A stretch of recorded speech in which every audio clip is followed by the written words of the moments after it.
You have to stop looking up and wondering where your day went. Spoiler, it went to distractions and interruptions. However, for you to become the woman that you want to be, it's going to require you to do some hard things and do hard things consistently. But the good news is that you can do hard things. Listen, we think we need more time, but really it's that you just need to use the time you have now better. So today I'm sharing the 5 ways I use my time better to get more of what matters done. Welcome back to the Everyday Magic podcast, where we talk about how to make the work of everyday magic to thrive at home, in life, and online. Here, magic means meaningful, aesthetically pleasing, goal-oriented, intentional, and consistent. Time is magic, but only if you get a handle on it and steward it wisely. I was just telling my 5-year-old Christian this morning that you can get money back, you can get things back, but you can't get time back. There will never be another yesterday. There will never be another today. And so when you have time to spend, it's because you've been trusted with it. So you have to use it wisely. You have to stop looking up and wondering where your day went. Spoiler, it went to distractions and interruptions. Ask me how I know. And the only reason you're distracted is because you haven't decided what to focus on. And when I have something that matters to me to do, it's really simple to lock in. Like this podcast episode, for example. This is something that I'm completely focused on. I'm not focused on anything else because I have decided to do it. And specifically, I have decided to do it today. And what I've realized over the years is whether it's life or work, I don't mind spending time to do something that I decided to do. It's when my time randomly goes to doing other things that were never on my radar that I feel defeated. Now, one thing that will keep you feeling defeated is doing life by yourself. As a wife, as a mom, creator, entrepreneur, and believer, every time I joined a mom group or I joined a business cohort or a small group, it only spoke to a little part of me. And that's why I created And More, my private membership for women who are more than one thing. I'm an And More woman, and women like us need to be seen fully so we can thrive freely at home, online, and in life. In And More, we have weekly Q&A coaching calls and Bible study, and we have monthly events like co-working, content planning, and monthly meal planning. The lie that so many of us believe is that we can do life on our own, and the truth is you need more people. You're more than one thing, and that means you should be more supported. That's why you need to join And More. To get started with your 7-day trial, head to mattiejames.com/community. That's mattiejames.com/community. I'm a big believer in notes, and that's why I provide show notes for every single one of my podcast episodes. So to get today's show notes for this episode, head on over to mattiejames.com/026. That's mattiejames.com/026 to get today's free show notes. Listen, we think we need more time, and I think that is true in some instances. But really, it's that you just need to use the time you have now better. So today I'm sharing the 5 ways I use my time better to get more of what matters done. Starting with position the day to start early. Yeah, and when I say early, I mean 5 a.m. Specifically if you have children. If you don't have kids, then I mean more like between 6 and 7 a.m., And here's the thing, it's hard to wake up that early. It is hard. This is not the part where I say, but, if you just have a really great attitude, it's going to feel easier. It's not the case. And this is really what my issue is with the soft life. Listen, I think that everyone's life deserves to have soft moments, deserves to have even soft seasons. But I don't think the entirety of your life is designed to be soft. I think that is unwise. I think that it's completely harmful. And it's really feeding lies to everyone out here, including ourselves. Sometimes life needs to be soft and delicate, and it requires you to relax. It requires you to recover. It requires you to take a vacation, and I think that's a good thing. However, for you to become the woman that you want to be, it's going to require you to do some hard things and do hard things consistently. But the good news is that you can do hard things. right? And you can do it consistently, and that's going to look different season to season. But I do want us to detach ourselves from this idea that waking up at 5 a.m. is this like horrible thing that shouldn't be done. I don't think everyone has to do it, but I'm talking to the and more woman who really wants to make everyday magic in her life. There's going to be a season where you are going to have to get up early. And if you don't want to hear that, then maybe this isn't the episode for you to listen to. But I'm talking to the people who need to hear this. It's something that I needed to hear, and it was something that I really understood helped me use my time better, especially once I became both a mom and an entrepreneur. Listen, waking up at 5 a.m. has always served me well. Always served me well.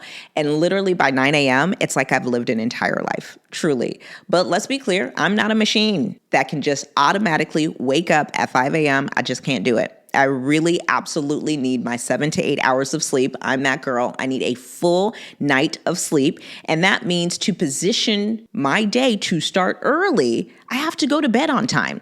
I set a bedtime. Most people don't have a bedtime because they think they're grown, and because you're a grown up, you can do what you want and you don't have to have a bedtime. But I'm here to say to you that if your goal is to wake up at 5 a.m., to wake up at 5:30 or even 6 a.m., my friend, you are going to need a bedtime. For me, my bedtime is at 10 p.m. because if I'm waking up at that 5 o'clock hour or even anywhere near that 6 o'clock hour, I need 7 to 8 hours of sleep.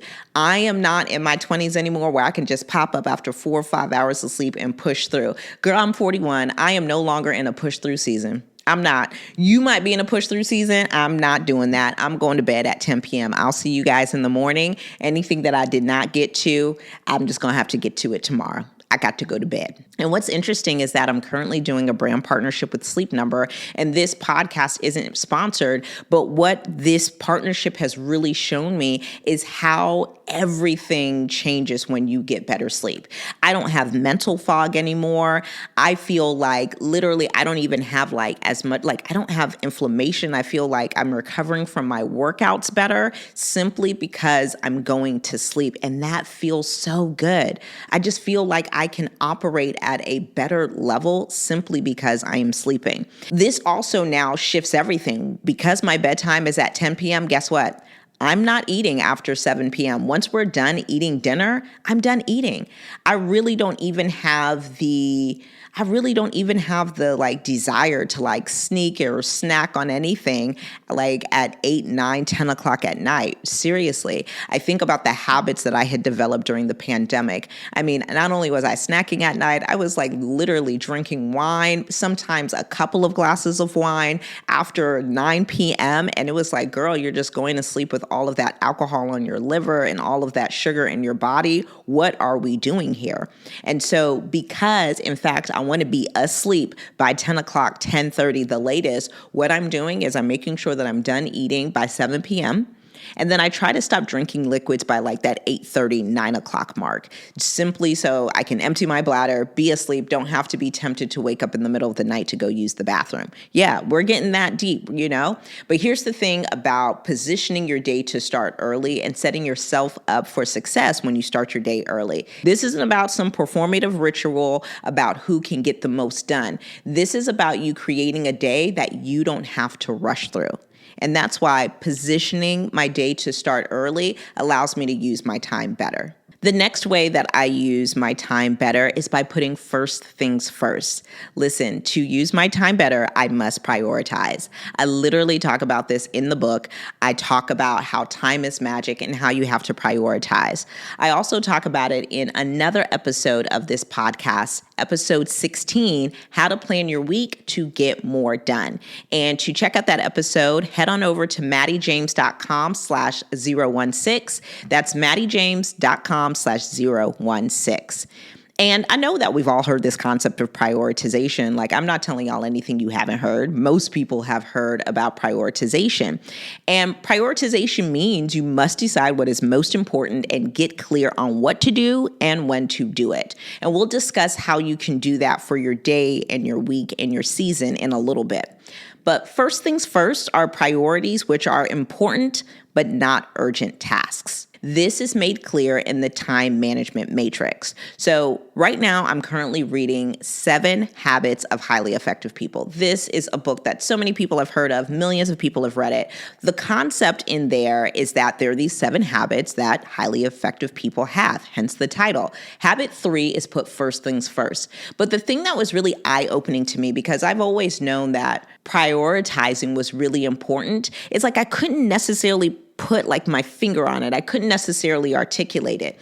And so there would be some days where I would get things that actually mattered done, and I could use my time, not necessarily perfectly, but I absolutely was using it intentionally, and things got done on purpose. And I was trying to figure out like, okay, why are some days different than others? Sure, we all know about cycle syncing. So certainly the way I show up from an energy management standpoint when I'm in my follicular or ovulation weeks definitely look different than when I'm in my luteal weeks or even on my cycle. But there were some other things. There was like, okay, there was more than just my cycle, right? Because I've wasted time before when I was ovulating, just like I've wasted time when I'm on my period. So it was like, it's a little bit more granular than that.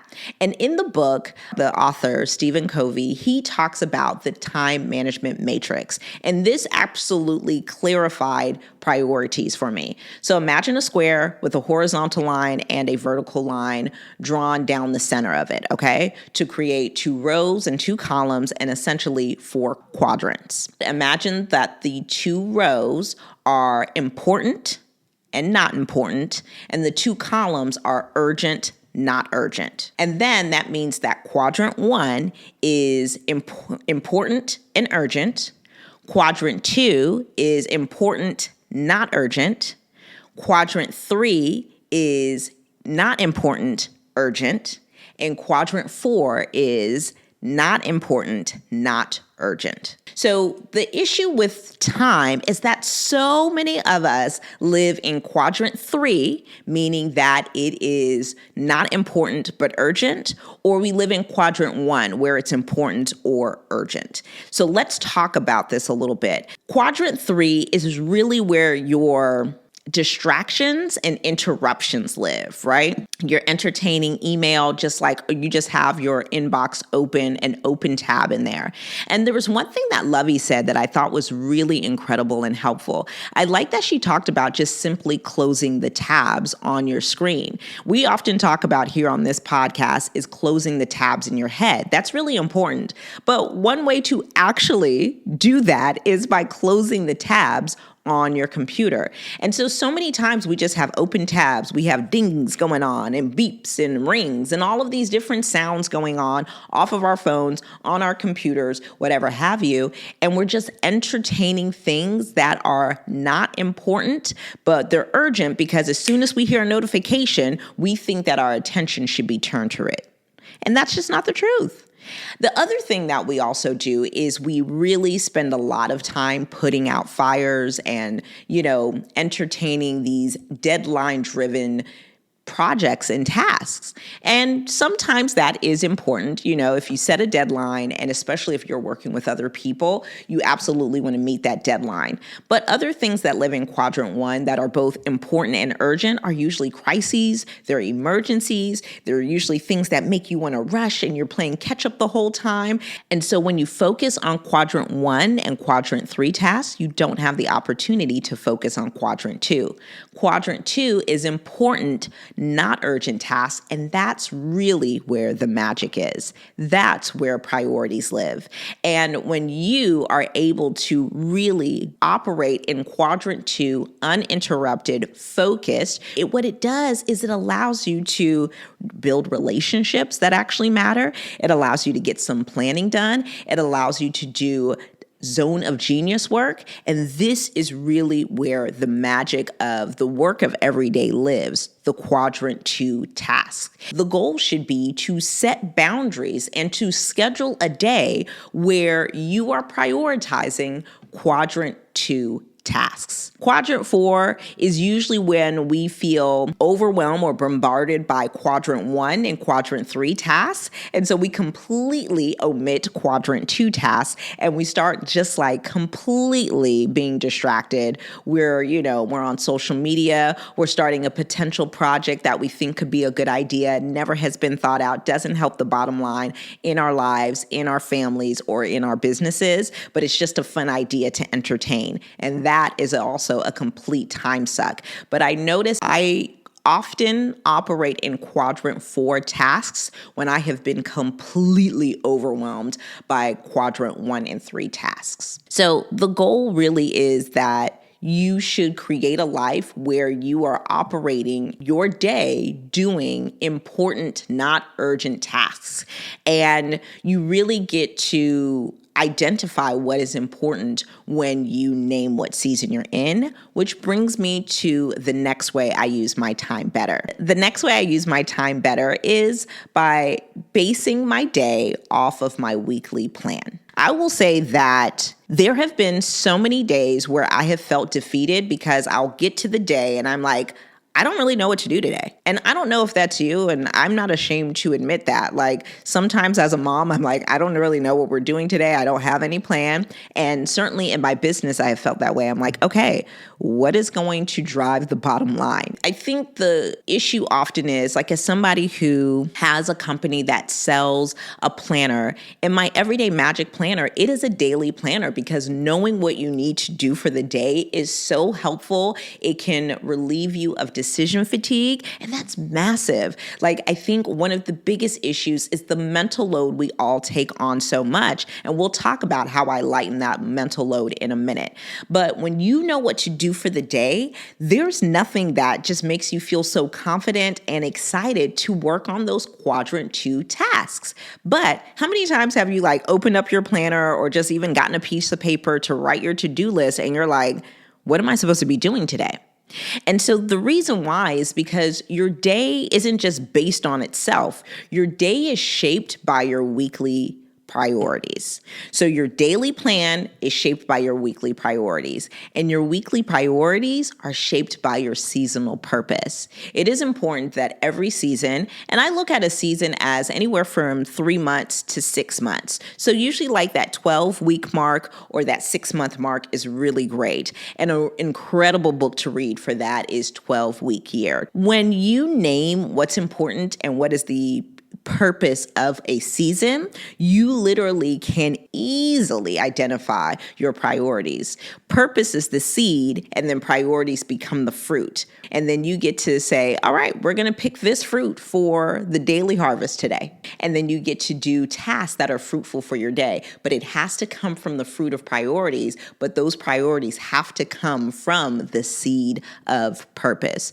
If you don't shape your day based off of the weekly fruit that was shaped by the seasonal seed, every single day you're just going to be coming up short. You're going to be coming up fruitless because it wasn't based or rooted in something that was more meaningful than the real time. This didn't happen now.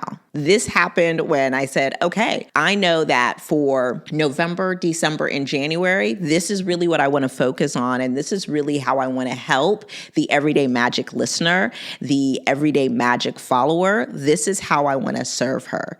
That's something that I decided as a purpose in the season, right? And so then it was like, okay, this week we know that we're going to record this. We have X, Y, and Z going on this week. So we know that this is going to be recorded on a Thursday. So just doing that is really how I'm able to use my time better. Like getting to the day and being like, okay, this is what I'm going to do today really overwhelms me. It really just adds to my mental load. And speaking of mental load, the fourth way that I use my time better is by capturing to remember and reference. This is literally a part in my book that I talk about. I talk about capturing to remember all the time, meaning that I write things down. I capture ideas, I capture plans, I capture priorities, I capture purposes, I capture what I need to remember down. Some people have remarkable memories. I'm not one of those people.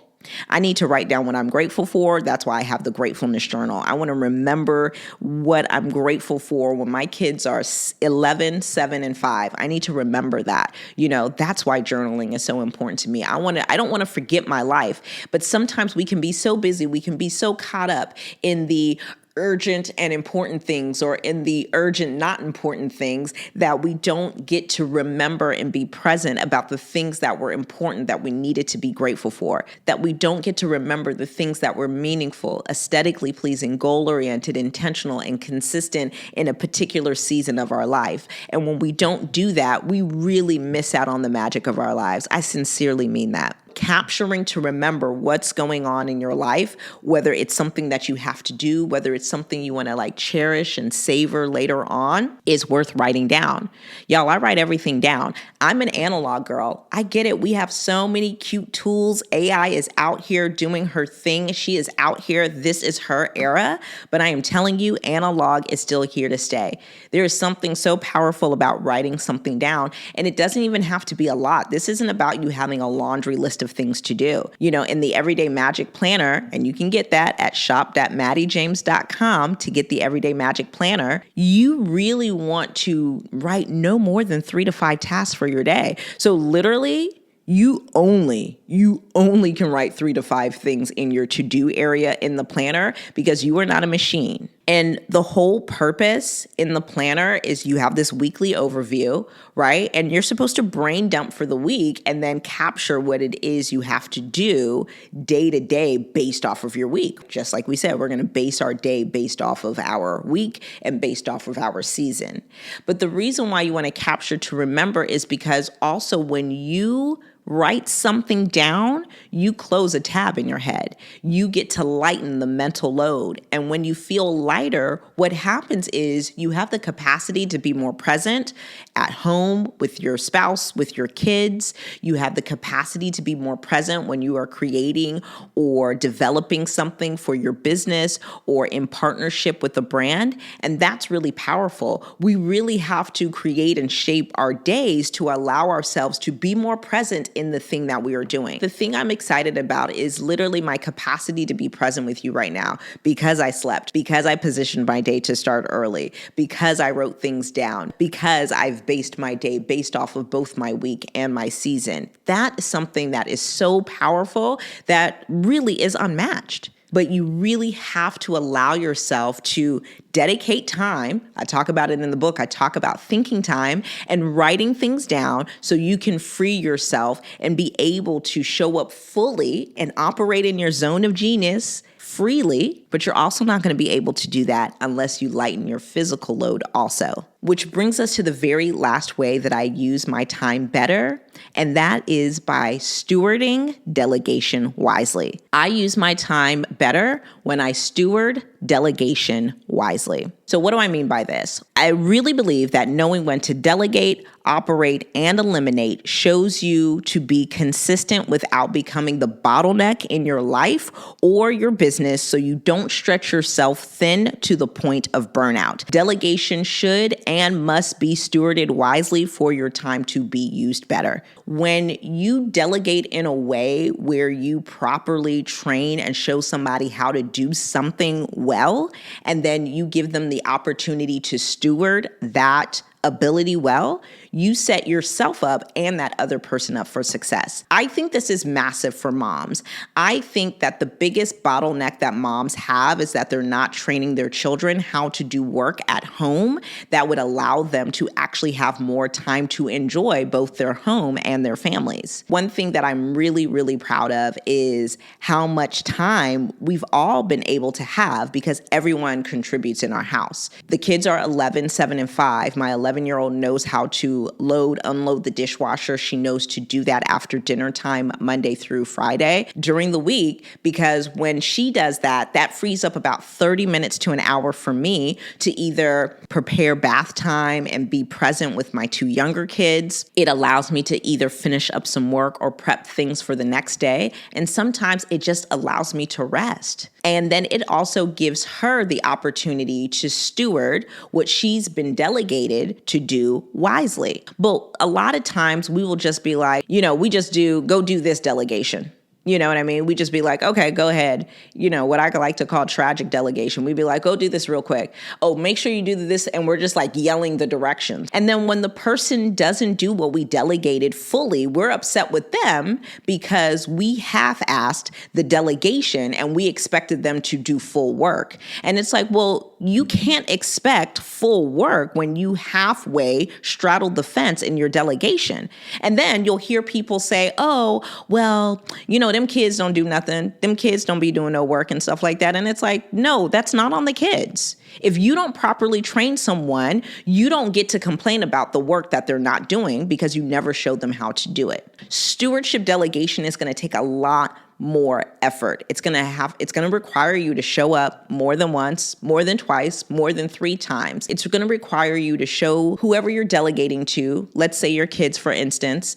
It's going to require you to show your kids how to do something properly. Show them again, make sure that they're not just aware of it and they don't just know it, but that they understand it and that they then know and understand how to do it themselves. And then you can check on it and create a standard of accountability. Like, okay, I'm going to check this, after you do it every Sunday, or I'm going to check this after you get it done. After I bathe your siblings, I'm going to come check the kitchen. And I tell Mesa that. And so I'll let Mesa know that I'm absolutely going to come check on the kitchen when she's done cleaning it, just to make sure she got everything right. And it's not like from a pressure field place. I really just want to make sure she understands what she's doing. This is a life skill that she's developing. When she has her own kitchen one day in her first apartment, or when she goes off to college, I really want her to understand how to keep her place in order. That is an important life skill that actually matters. It is something that I really want her to steward well, and she does an excellent job. She really does. I'm actually kind of blown away that she knows how to do that. She knows how to put laundry away. She knows how to iron clothes. She really knows, and she does a great job at school. She's so great when she gets to be in a position to perform and do her extracurriculars. She really has this beautiful life, and I think her life gets to be magic because I haven't been afraid as her mom to steward delegate to her, to steward delegation to her. Sometimes she'll miss something. I'll be like, hey, let me show you this. We want to make sure we do this. And I like to explain why. And I'm like, it's tedious, but it does make that difference whenever this is done right. And I like to make sure we make it conversational. I'm not just berating her into doing things. When we do this for people, whether it's our kids, whether it's a team member that works with us or works for us, or a business partner that we are working with, a brand partner, this is massive. And then what happens is, yes, in the front, it does in fact take a little bit more time, right? But that is time well spent, and the dividends on that are so worth it. And so I've actually been able to go to bed at night because guess what? My 11-year-old knows how to clean the kitchen. I can tuck my younger ones in, and I can actually, Chris can do whatever he needs to do. Chris can tackle the younger kids. I can actually go get my own bath started because simply I know how to steward delegation. So I really want you to understand that there's true power in delegation, but look at it as stewardship delegation. And when I learned of this concept, again, from this incredible book that I've been reading, The 7 Habits of Highly Effective People, it changed my life. It changed everything. These are the 5 ways I've been able to use my time better to get more of what matters done as a mom of 3, as a wife, as a CEO, as a creator. This is how I'm able to use my time better. I'm positioning my day to start early. I'm putting first things first. I'm shaping my day based off of my weekly priorities. I am capturing to remember and reference. I'm not just trying to remember everything in my head. And last but not least, I steward delegation wisely. When I do these 5 things, my time is used so much better. I show up in a way where I can be really confident, and I'm actually not distracted and interrupted as much because I am really using these 5 ways to show up in my life at home online in a way that actually matters to me, in a way that's actually magic. Well, that does it for this episode. I hope it was helpful for you, because me getting my time together and figuring out how to use it better has absolutely changed both my life and my business. And so I hope it was helpful to you too. Remember to get today's show notes for this episode. Head on over to mattiejames.com/026. That's mattiejames.com/026. And I already told you, I have to use my time wisely because I'm an and more woman. I'm a wife and a mom and an entrepreneur and a creator and an author and a speaker. And women like us, we are more than one thing, so we need more support. And that's exactly why I created And More, my private membership for women who are more than one thing. And in there, we have weekly events like weekly Q&A coaching calls, Bible study, and we have monthly events like meal planning, co-working, and content planning. It is such a great time. And the overflow, which is what we call our members there, they are 24 karat gold. They are so wonderful, and they are the gift that keeps on giving. If you have been looking for a place to belong, because every time you try to join a mom group or a business cohort or a small group, you're just only feeling kind of seen, then I'm encouraging you to join And More today. To join, head on over to mattiejames.com/community to start your 7-day trial and become a member of And More today. All right, y'all, that does it for this episode. Remember, every day matters. You might as well make it magic. Love you, and there's nothing you can do about it. I'll see you guys next time here on the Everyday Magic Podcast.